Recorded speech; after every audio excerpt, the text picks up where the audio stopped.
Hello, everyone. Hello, dear parents. I'm here once again.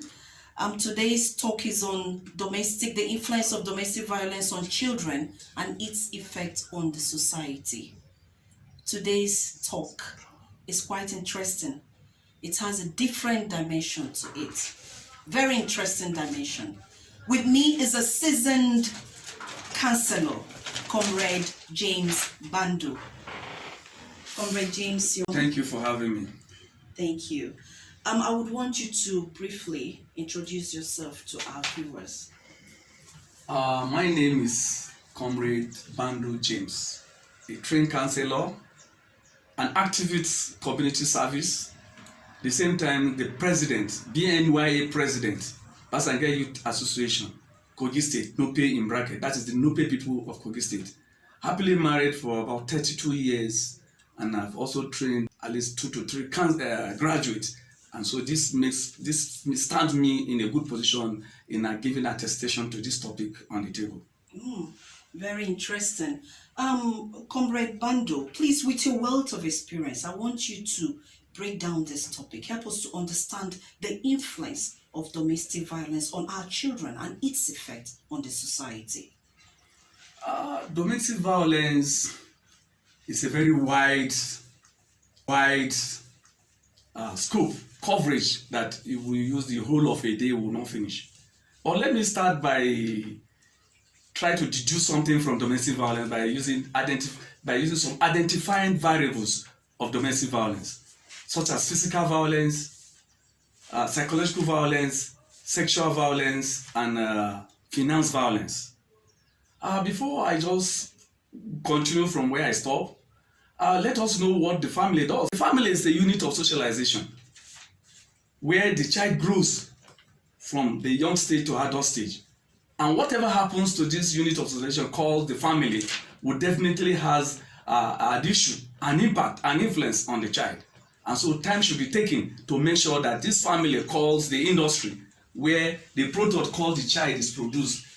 Safety is being taken and good measures is being taken to make sure that at the end of the day we have a good product called the child. Back to domestic violence. As I said earlier, physical violence is what do we mean by physical violence? Kicking, punching, slapping, these issues, if happens in the family, definitely the children will not be at rest. Psychological violence, look about name calling, trauma, a lot of things. If this happens in the family too, it's not going to be an easy place for the child. Exactly. The economy too, we're talking about the finance, where we have low income, where the children's school fees problem. If this happens to the family, the child too will be an issue. The problem we feel ringing from one issue to the other. Sexual violence too, as I said, this is an issue. Say violence is an abuse that some parents today find it difficult to address from the tender age, from the youth age. They either because of their religion or so on. And so what are we talking about? These stages of violence, this identified variables of domestic violence, if caution is not taken, could destroy the child called the product of the family and at the family. And at the end of the day, we have ourselves to be blamed. We cannot just continue to explain further without bringing in the theory of violence by Leno Walker 1979. Leno Walker 1979 discussed violence in stages. It discussed violence in stages, and each stages has an issue with the children. As it twats up and down, it also affects the child.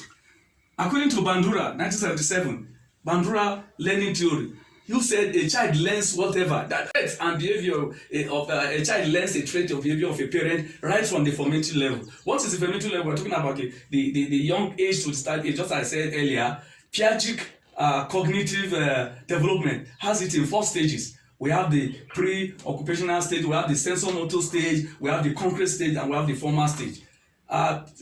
Sigmund Freud also have the oral and anal stages and the phallic stages. These are stages that are very conscious to each parent in every society. So what am I saying?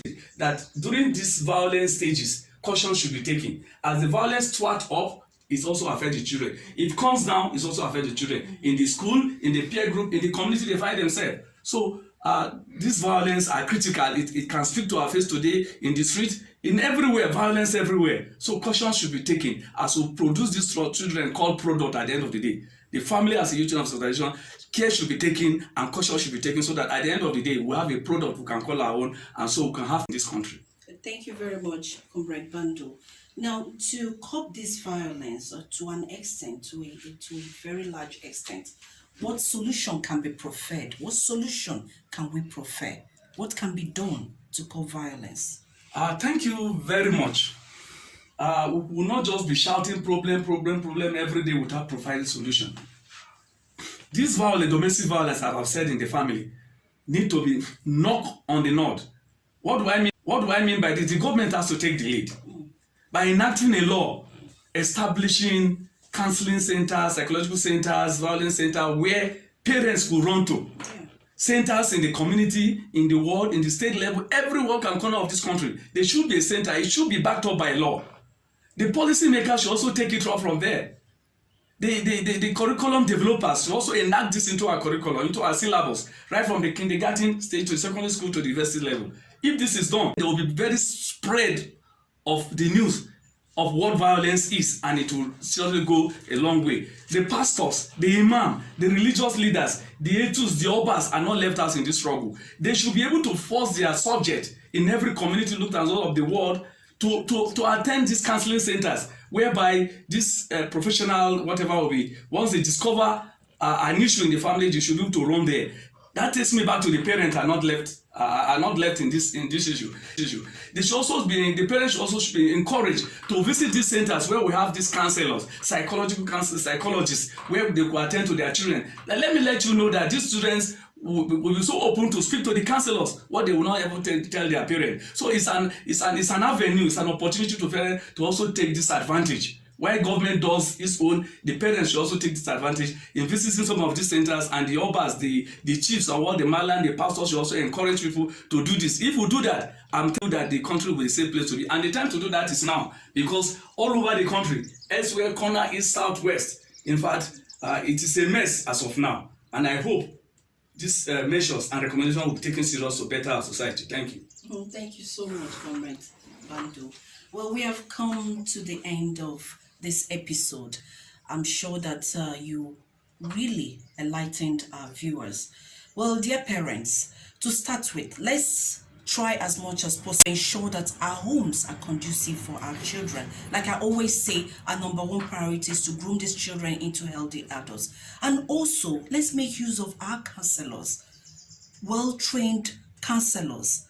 If you suspect or if you have an element of instability in your home, please go to a counselor so that you can have stability in your homes. Please keep on watching. Thank you.